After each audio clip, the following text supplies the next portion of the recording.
അപ്പോൾ ഇനി അടുത്ത ആഴ്ച സ്കൂളൊക്കെ തുറക്കാൻ പോവാണ്.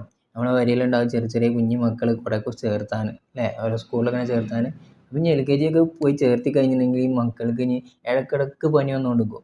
ഈ പനി വരുന്നത് ഒരു 1-ാം ക്ലാസ് വരെ ഉണ്ടാവും. ഇതെന്താണെന്ന് വെച്ചിട്ടുണ്ടെങ്കിൽ നമ്മളിപ്പോൾ നമ്മളെ പെരയിൽ ഇത്രയും കാലം നമ്മളെ മക്കൾ എങ്ങനെ ഉണ്ടാവുക, ആ കുട്ടികളെ ഒരു സേഫായിട്ട് തലയിൽ വെച്ച പേനരിക്കുമോ നിലത്ത് വെച്ച ഉറുമ്പരിക്കുമോ എന്നൊക്കെ പറഞ്ഞ് നമ്മൾ വളർത്തൂലേ, അങ്ങനെയൊക്കെ വളർത്തിയതേ കാര്യം. അപ്പോൾ ഇനി ഒരു സ്കൂൾക്ക് വിടുമ്പോൾ ഇതൊന്നല്ല അവസ്ഥ. ചളിയും പൊടിയും മണ്ണും ബാക്കിയുള്ള കുട്ടികൾക്കുള്ള അസുഖങ്ങളും ഇതിനോട് എല്ലാം പോലെ എന്താവാണ്, എക്സ്പോസ് ആവണം. അവരൊക്കെ അതിനോടൊക്കെ ഒരു തടി ചെന്ന് പെടുകയാണ്. അപ്പോൾ ഇതിനോടൊക്കെ ഒരു തടി പ്രതികരിക്കും. അത് മാത്രമാണിത്.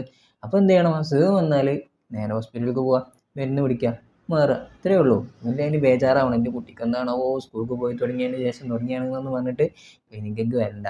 ഒന്നും പേടിക്കാനില്ല. മരുന്ന് കുടിച്ചാൽ മാറും.